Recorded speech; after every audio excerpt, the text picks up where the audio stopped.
Hi, good afternoon everybody. Apologies for the late start this afternoon. We're coming live from Studio 81 and with our AV partners Grace and Taylor. Some of you may have joined us for the launch, the digital launch with Anne Hyatt, and today we're delighted to have with us Andy McMenemy. Mary and I have known Andy for some time. Andy, some of you may or may not know, ran 66 marathons, ultra marathons in 66 days. And on his 66th marathon, it was his 50th birthday. And it's an absolute delight to have Andy with us tonight. I mean, what a challenge that was. And we've been working with Andy from the beginning of the PA Hub. He's been with us throughout the journey for the last 8 years. He's spoken at a number of events for us, so some of you will have seen him before. He's also been our business mentor and really helped us get the PA Hub to where it is today. So we've got Andy to thank for a lot of things. And Andy today is going to be talking about something that we're all living through at the moment with the pandemic, the uncertainty of our reality. And he's going to come back with us with some Q&A as well. So welcome, Andy. Andy, good afternoon. How are you? John and Marion, good afternoon. I'm delighted to be here. It's great to see you. And it's lovely to see the journey you've taken over the last 8 years. And I know there's been a fair amount of stress and anxiety in that journey, not least of all that you both started while you were actually in your jobs. So, yeah. You know, a lot of people are experiencing those challenges at the moment of perhaps having lost a job through redundancy or choosing to move into a new arena. So we'll cover some of that in the presentation of this current reality and the current uncertainty that we have and how it affects us. Yeah, it's great the fact that you've joined us today because so many people are quite anxious about the situation that they're in at this moment in time. And I think some of the things you'll cover will be a big help, I'm sure. Absolutely. I'm doing a lot of work with clients at the moment who are suffering from severe anxiety and stress and all of the complications that come with that. So I'll be delighted to share some insights and some help. Fantastic. And it's over to you now, Andy, but we will come back to you with questions afterwards, if that's okay. Absolutely fantastic with me. Okay, so thank you. Hello everyone, all of you that I've met before at the PA Hub, and hopefully I get to meet those of you that I haven't met as the events start to come back online in October, I believe. And I think the first one is the 8th of October, so I'll be delighted to join that and see you at that event. So we live in interesting times. I mean, it's fair to say these are unprecedented times. There are so many cliches people are using about what we're actually living through globally. And one thing is for sure, it is uncertain, it is unprecedented, and along with that, we need to accept the fact that it's becoming our reality. Now, we don't know when it's going to end, and we don't even know if everything will get back to norm, whatever the norm was for us and what we were experiencing in the past. So we have to accept that we're going to have to deal with whatever we have on a daily basis and as best as possible work our way through it. But why is it that we feel so uncomfortable about uncertainty? What is it about uncertainty and everything that we're seeing and hearing that increases our stress levels and brings that anxiety to the front? I've worked with a number of clients over the last couple of weeks who are registering anxiety levels beyond anything they've ever experienced before. And you know, I'd like to just share with you, it's absolutely normal and quite natural to feel anxious in this current environment that we're living in. Because our brain takes in perceptions of what we are experiencing in our world in order to help to protect us. And one of the ways it does that is it references it against everything we've experienced before in our lives. And none of us have experienced a pandemic like this. None of us have seen the unprecedented amount of people who the NHS and the health services around the world have been unable to help and unable to cure. So that tells our brain that there is something we need to be aware of. It makes us pay attention. And that's part of our survival instinct. It's a natural thing. And our brain is doing exactly what it's designed to do. Draw our attention to things that we should be paying attention to because it's important for us and for our survival. Now, this isn't something new. This mechanism that we have inside of us called the stress response, if you like. Some of you may know the other name, the sympathetic nervous system, or the fight or flight response, as it's sometimes called. There's a professor in America, Professor Sapolsky, who likes to talk about the 5 Fs. So it's not just fight or flight. He talks about the only the cave people that were able to survive and to evolve and basically to become the strain of DNA that became us, are the ones that could quite rightly accept and acknowledge a threat and then make a decision on how they would handle that threat. And we know that there are three mechanisms. There's the fight, there's the flight, or there's the freeze. But Professor Sapolsky also talks about, actually, could I just pause long enough to understand there isn't a significant threat here? And if that's the case, could I friend it? Could I befriend this thing that's in front of me? And the final F is, well, if it's not a threat and I can befriend it, can I mate with it? Because that's how we evolved. That's how our DNA strains developed, and that's how we evolved out of the plains of Africa. So the system that's working behind all of that is a completely natural thing. Our brain can only make sense of the environment around it through our senses and through our perceptions. And our senses operate quite effectively for us in a more sense of urgency as the proximity to us gets closer. Our first sense is sight, and we can see a long, long way. We can see something far out on the horizon. We can see the moon. We can see the stars. So we've got a very accurate mechanism for assessing an initial threat, no matter what the distance is. And it gives us an understanding of how close that threat is to us. Next, there's our hearing, and we can hear a long way. So the next proximity level is hearing. Can I hear it? We might be able to see something on the horizon, but we might not be able to hear it. And that's quite interesting because the stress system starts to run as the brain registers the threat. And this virus, we can't hear it and we can't see it. All we can hear and see is what other people are telling us. So that gives us a degree of fear. The next level of proximity is our sense of smell. So we can see something quite far away, we can hear it even closer, and then when it's even closer, we can start to pick up a smell. And then we have the sensation of touch, and then we have the final sensation. The closest one is the sensation of taste. So the only way our brain can make sense of our world around us is through our senses and how we perceive what is going on around us.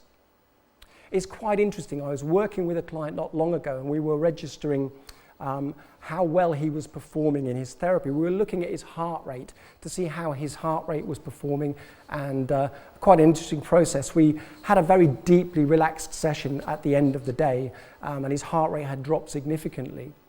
And I said it'd be interesting to see when you go back home and then rest for the rest of the evening, doing whatever it is that you normally do, how your heart rate responds on your heart rate monitor. And interestingly enough, his heart rate spiked a number of times through the course of the evening, and the only thing he was doing was sitting watching television at home. But it's interesting, isn't it? Because sight is our primary sense, and whilst we're sat at home on the couch, in the armchair, looking at the television, our brain is making sense of what it sees. And as the news came on, all he saw were stories of natural disasters, were stories of poverty, were stories of aggression, were stories of war scenes. And then there was the pandemic, and then there were the deaths, and then there was the catastrophes that were going on all around the country, of businesses closing and losing our sense of freedom. And his heart was spiking all the way through that news feed. His heart rate was responding because his eyes were telling him this is a threat. His ears were telling him this is a threat. He was starting to feel uncomfortable as he recognized the anxiety he was seeing in other people's eyes and in their expressions. So we have a really fascinating mechanism that works for us. And we are uniquely adapted to deal with short-term stressors. Because once the threat has passed, let's go back into our ancient ancestors on the plains of Africa. Once we were out hunting and gathering and there was perhaps a threat from an animal that could possibly eat us or injure us, once that threat passed and the animal has gone, we've either killed the animal or we've escaped the animal, we've fought it or we've fled, we get a chance to reflect. And in that time of reflection, we start to come back into a more calm and a more homeostasis balance inside of our body. And that natural process is something that we can invoke. When we feel stressed and we feel anxious, we can actually take control and we can bring the relaxation response into play. So for all of you that are feeling anxious, for all of you that are feeling immensely stressed because of the changes that we're having to deal with, one of the things I would absolutely advocate is that you start to learn how to relax. Let me share with you a very simple technique right now that you can practice wherever you are, even in a busy office, and nobody will know you're doing it. You simply practice taking a breath in through your nose for the count of 7. So you take a long inhale of 7 seconds, or 7 heartbeats if you can feel your heartbeat.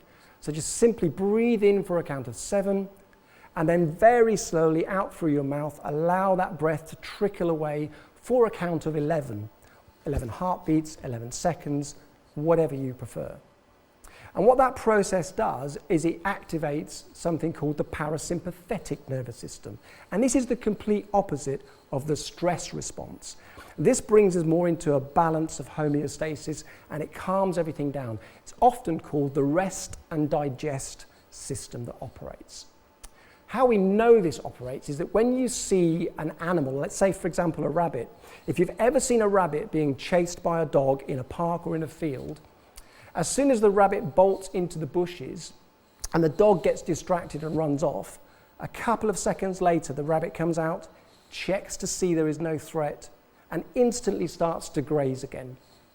That action tells us the stress response has been switched off and the rest and digest phase is back in, and the rabbit is now eating to get some energy in case it has to handle another threat. So it's taking energy back on board, which means it isn't in stress mode. So we can do exactly the same.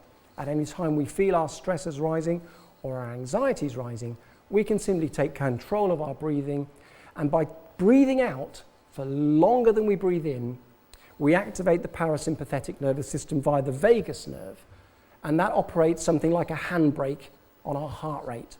So as the vagus nerve kicks in, appreciating there's no longer a threat, it allows everything to come back to normal. And as you breathe out for longer, your heart rate drops and your blood pressure drops and your pulse drops. So it's a lovely mechanism, breathing in for 7 and breathing slowly out for the count of 11 anytime that you feel anxious. It's quite interesting the way that our brain accepts new information. One of the things for sure is that as children we were programmed, we were conditioned, if you like, by our parents, then we were conditioned by our teachers at school, and then we were conditioned by friends and family, and as we grow older we become conditioned by society and by regulations that we need to adhere to. So the brain is very good at taking on board information and using it. When you share a new piece of information with the brain to allow it to calm itself down, it will very, very comfortably take that information on board. It goes right inside our subconscious and it starts to become a program that we can operate. If I ask you all, what does practice make? I'm sure there's some of you already saying in your heads right now, practice makes perfect, Andy. Well, that's interesting, isn't it? Because does it? If you practice doing something badly, do you become perfect at it? No. You just become good at doing it badly. So the thing is, practice doesn't make perfect, but it does make permanent, because that's how we form habits. We practice something repeatedly over and over again, and repetition is the mother of retention. Therefore, the more we practice it, the more it becomes a natural process that our brain accepts is how we want it to behave. Because here's something else about our brain. It's very easy to understand, to work with psychology, when you understand 3 things about the brain. It likes what's familiar, and we're not facing anything that we've ever been familiar with, so we're feeling uncomfortable.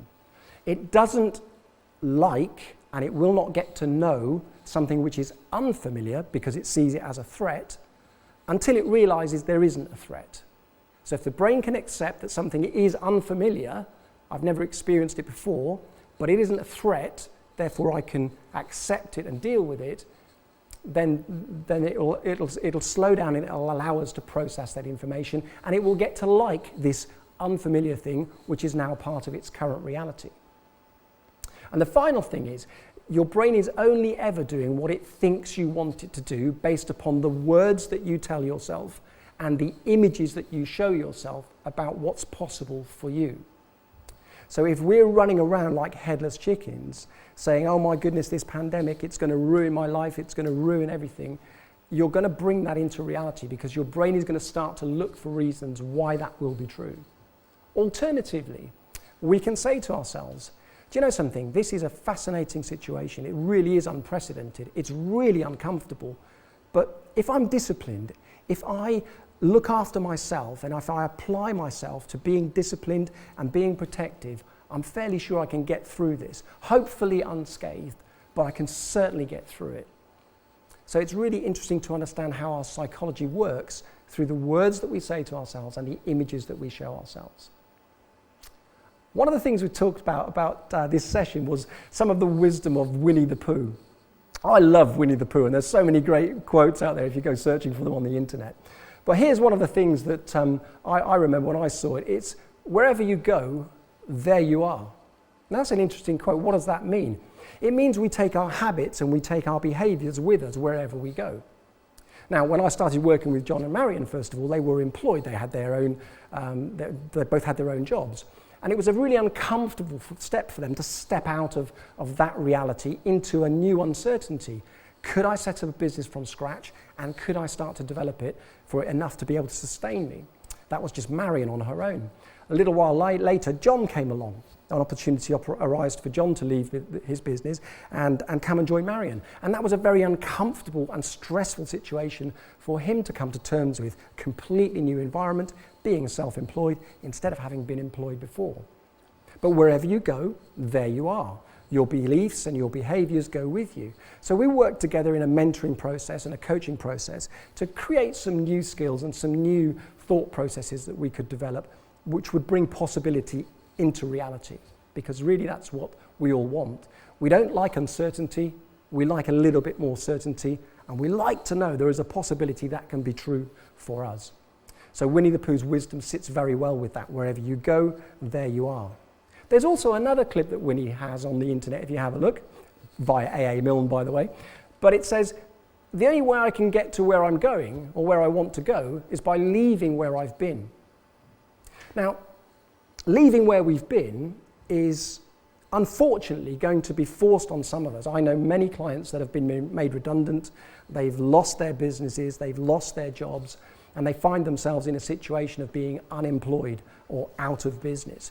It's a very uncomfortable feeling and a very uncertain position to be in.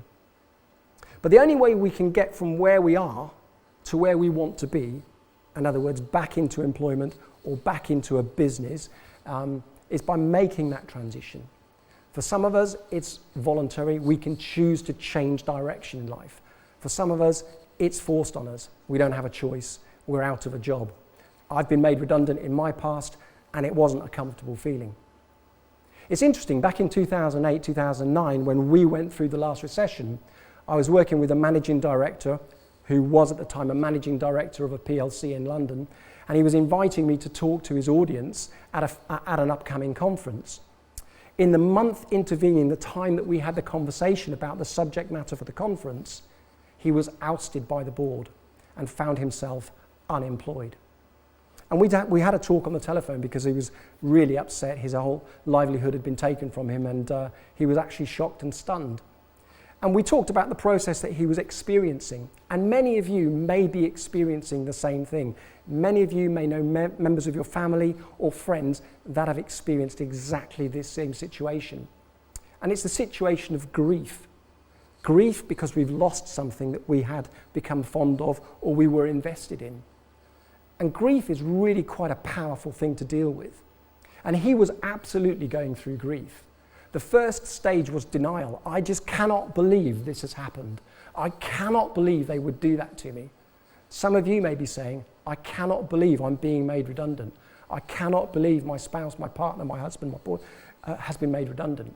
I cannot believe a family member has passed away.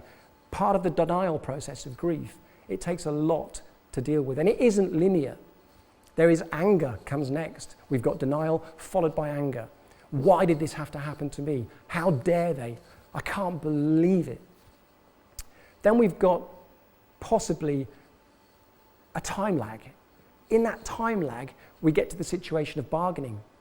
Can I make sense of this? How do I make sense of this? In order for me to move forward, I need to be able to process this. I need to find a way through. Some of you may be finding yourselves there. Finally, there is acceptance. I can't change what's happened. I can only choose how I respond to what's happened, and I need to make that as positive as possible so that I can move forward. And then finally, beyond that, there's the opportunity to rebuild and to move forward. But he was experiencing all of those emotions, And it took some time to work with him to move through them. The only thing I can say to you is the quicker you can get to acceptance, the better it is and the easier it is to move forward.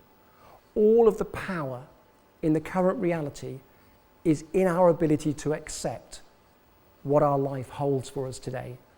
Whether it's being disciplined when we go to the shops, whether it's being disciplined in social distancing, whether it's being disciplined in our finances to make sure that we are looking after our finances in the best possible way, whether it's being disciplined in making sure that we're looking after others that are close to us. That's the only thing we can do. We can choose how we respond. The other thing that we need to be very mindful of is the fact that things will change. Nothing is permanent. Nothing ever has been permanent. The world has gone through many crises, and we've gone through some. Those of us that were still around, or were working, I should say, at the time of the last recession, we experienced all of that before. The only thing we didn't experience in tandem with it was a shocking virus, which is decimating everyone. But you know, we're very adaptable individuals, and we can do an awful lot to support our mentality, to support our psychology, and to bring ourselves into a position of being the very best version of ourselves that we can be, even in difficult times. There is something I know for sure for working with clients, is that adversity brings out great qualities inside of us. And all of us have great qualities that we can bring to bear in our situation currently, in our work environments, in our friendships, and in our home environments. And that brings us to the piece that we spoke about when John and Marion and I were putting this together about how do we bring out our superpowers? How do we wear our underpants on the outside like Wonder Woman and like Superman? And it's interesting to think about it from a psychology point of view and from a perspective of how we see ourselves, because really it's about our identity. When Superman goes into the telephone box or wherever it is that he does his quick change act, he assumes a new identity. Wonder Woman is exactly the same. But you see, link that, the identity we have for ourselves based upon all of our skills and our competencies and our qualities with Winnie the Pooh's statement, wherever I go, there I am. See, all of those qualities come with us. Now we can choose to leave the fears behind. We can choose to leave our insecurities behind and take only the qualities that we want to take with us into the next situation. And so if you were to do, here's a situation that I've worked with clients as well. If you were to be in court tomorrow morning, accused of being incompetent in your role, of being ineffective, of not knowing your job, of being an imposter, I'm fairly comfortable with the fact that you would come back with a pretty strong defense of all of the fantastic competencies that you have inside of you, which qualify you for your role. Not only that since you've been in that role, you've learned an awful lot more and developed your skill sets even further. So you've grown those competencies and you've grown those skill sets. So you are even a greater individual than you were when you first took your job. So you need to have that mindset moving forward. If you've lost a position or there's a danger you may lose your position and you need to start thinking about your next steps, that's the quality and that's the information that you need to take forward into your new identity. As you become Superman, or you become Wonder Woman and put your underpants on the outside, the identity that you need to adopt is that you are a highly qualified, highly capable, highly competent individual, and that you can bring all of those skills to bear for the next employment or for the next business that you choose to set up. And that changes the psychology inside of us. When we are running on a stress response, we're being flooded with stress chemicals.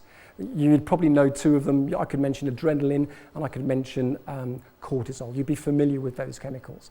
Those are what drive the body's stress response.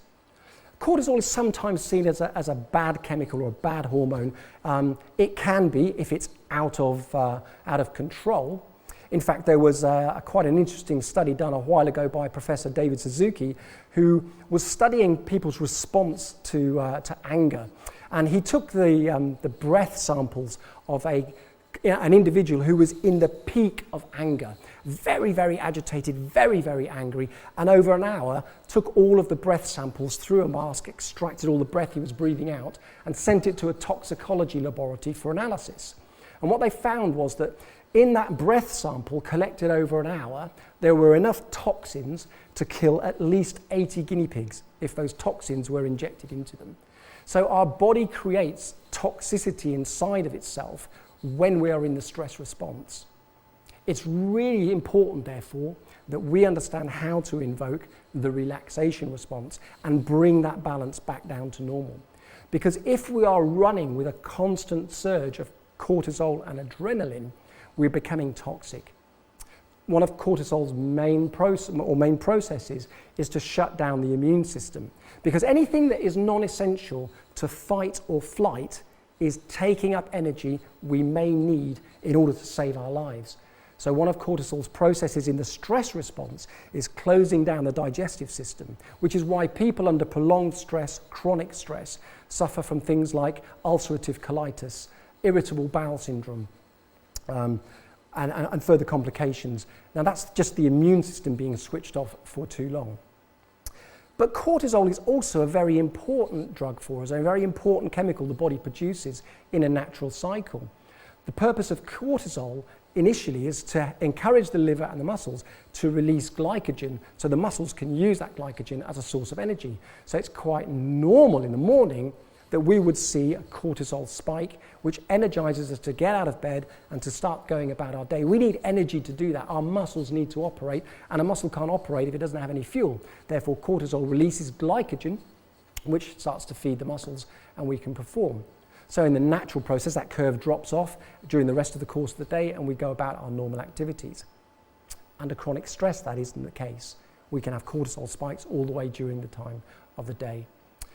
Prolonged production of adrenaline can cause adrenal fatigue, and some people are just absolutely decimated by not being able to perform. It brings other autoimmune syndromes into play, such as fibromyalgia, many other things that are classed as autoimmune diseases. So these aren't viruses or bacteria that have got into our body are making us ill. We're becoming ill because our immune system is degraded by the effects of cortisol, prolonged chronic stress, and prolonged adrenaline production. So being able to identify and recognize it, being able to do something about it, adopting an identity that I can cope with this.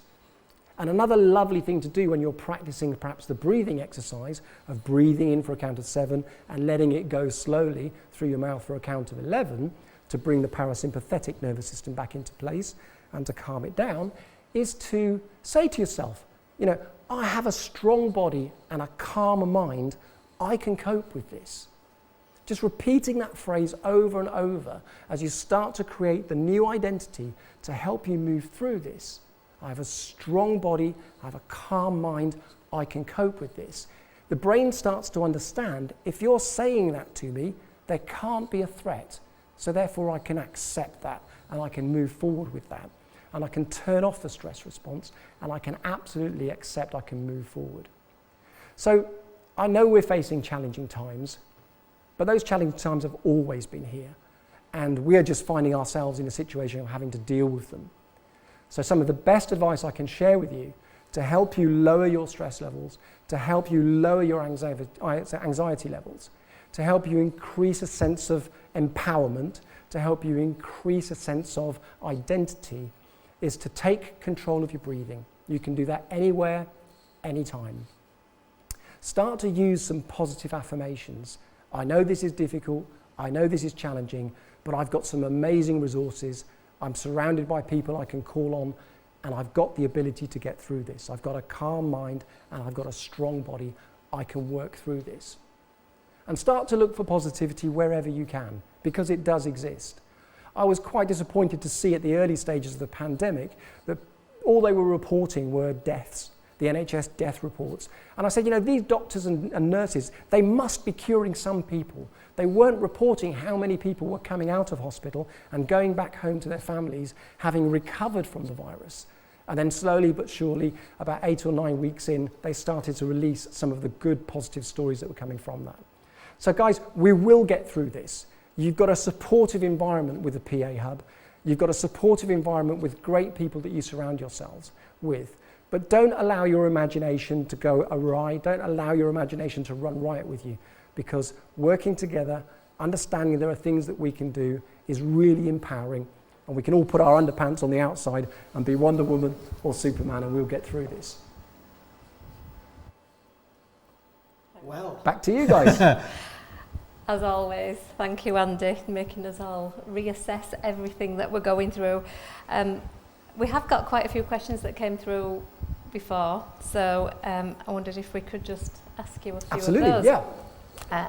One of them is about the subliminal recordings. So how safe are they to use, and podcasts of the same ilk, and are there any long-term negative effects from using them if you stop listening? Is all the work undone?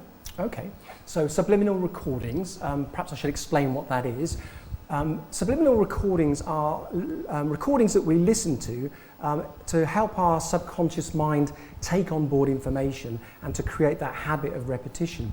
And so usually what I do as a therapist when I'm working with clients who are perhaps anxious or stressed, first thing to do is to calm the brain down. So we'll use the breathing technique and we'll bring them into a place of peace and calm, and then I'll give them a suggestion that I'd like them to focus on, for example, following their breath. And at the same time, as they start to relax deeper, we might give them some more suggestions to imagine that they're in a beautiful place in nature, which is calm and very enjoyable. And as they picture themselves in that situation, what's happening is the prefrontal cortex, the rational brain, kind of switches off and goes on a little daydream and goes off and enjoys that experience of imagining being there. And whilst it's doing that, at the same time, if there are messages being delivered on the recording, that's being picked up by our subconscious mind, and the subconscious mind learns to act on that information. And the more we listen to it, the more that repetition makes it a habit, and we become more and more comfortable with it. How does that work in real term, in real practice? Well, I said before, repetition is the mother of retention. And if any of our listeners today have ever kind of been in a scenario where you sometimes have a really busy day at work and you drive home and you get parked outside the house, and you think, my goodness, how did I get here? Did I check those traffic lights? Did I stop at that roundabout? So your mind was so busy at the forefront running through your day, your subconscious mind drove you home. So all of that repetition from driving and experience, that's the subliminal mind working. So in essence, provided they're recorded accurately, in line with what it is you're trying to achieve, then there shouldn't be any danger from listening to them. And if you've listened to them long enough for that habit to be established, you won't lose it by not listening to them anymore. But I think once you feel comfortable, you'll know inside of yourself once something is resonating with you, and it will work. Brilliant, thank you. And we've kind of covered this with everything that you've been talking about, but we had a number of people give the same question, which was, in essence, with people saying this is the new normal all the time, is it only me that thinks it's not? Well, no. I mean, it isn't normal, is it? I mean, it wasn't normal up until February. No, certainly not. Our whole lives have been changed, and we've had to conform to new legislation and new regulations. So, it still doesn't feel normal. No. Now, whether we ever go back to not having to social distance, not having to worry about masks, not having to worry about infection, I don't know. But, the cliches are just that, aren't they? The new norm, the current reality, whatever we like to do. That's just a way of us being able to make sense of it. It's being able to try to contextualize it, put it into some sort of context that we can make sense. But it doesn't feel normal, and it doesn't feel comfortable because we still see it potentially as a threat. So it's quite natural not to accept it until you realize that the threat has passed. So, I've got to be honest, I even still feel anxious about going into crowded situations. Oh, me too. We both do, don't we? Yeah, absolutely. So, there's a lot of panic around everything, isn't there? And you do something and then afterwards you feel a panic thinking, oh, did I go too close to that person?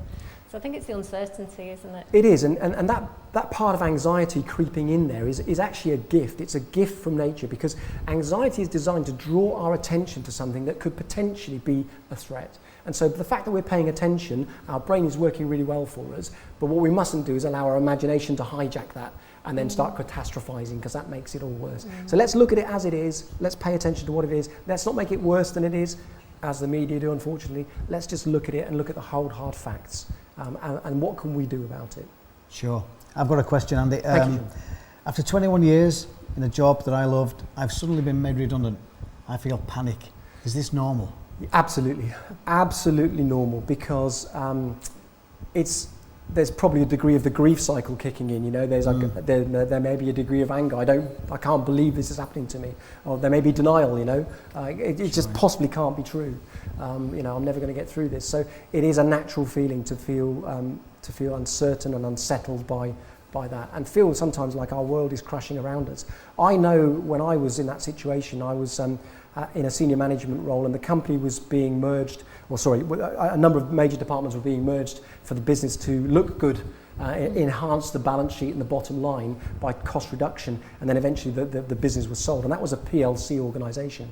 But when I fell out of that in the restructuring, I felt aggrieved, you know, and I took it as a really hard sort of kick, and I struggled to deal with it for a little while until I understood that. You know, I didn't understand all of everything I know now about psychology. Wow. So it's a natural response. Okay, I've got another one for you, Andy. I've returned to work after furlough, and it's a skeleton staff in the office. It feels very strange to me, and it's not like working in a normal environment. They're finding it quite tough to work in that environment. What are your thoughts on that? Well, again, you know, that's the brain telling me, hang on a second, there's something changed here, and is it a threat, or is it, you know, what's changed in my environment that's letting me know things aren't as they were? Because don't forget, the brain likes what's familiar, and it doesn't know, like, or trust what's unfamiliar until it accepts there is no threat. So because it's now changed, I'm not familiar with this new setup, therefore I feel uncertain. And it's just a case of understanding and coming to terms with the new situation. Okay, well, you know, I understand I can work with it. It doesn't feel... I miss the social element, perhaps, maybe creeping in. I miss the connection with my friends that used to be in the office, and now there's a skeleton staff, that opportunity isn't there. And that's a little bit of grief, isn't it? A little bit of loss creeping in there. So they're all natural responses, and quite... they're very healthy emotions. I'm pleased that people are experiencing them and recognising them, because they're healthy. But it's, as long as we don't allow our imagination to run riot and hijack us with catastrophizing, we can stay on the right side of the anxiety, and we can stay on the right side of the stress. Good advice. And I think with being a personal assistant myself in the past, I think you always want to be in control and be able to help others.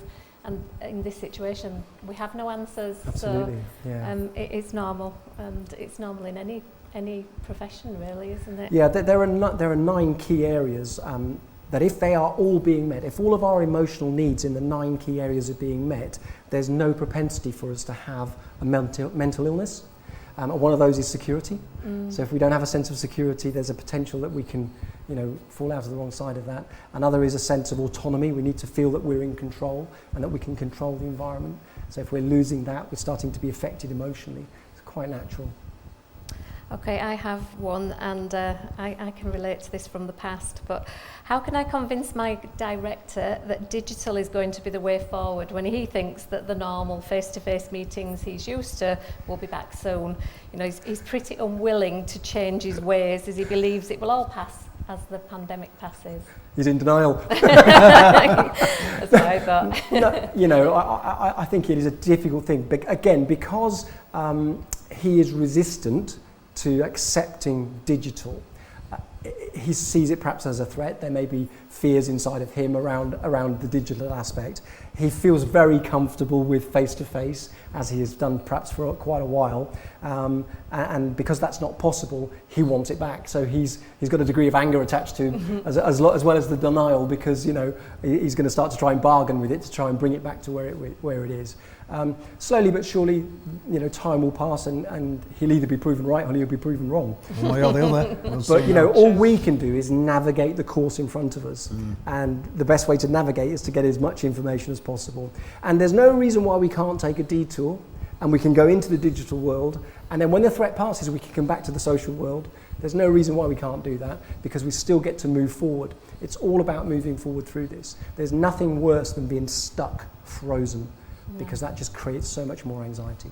And I think it's in our DNA to be sociable, really. Absolutely. You know, to be around people. Okay, people like their own space, you know, from time to time, but I think really we do need to be around people, and that's what we're missing at this moment in time, you know.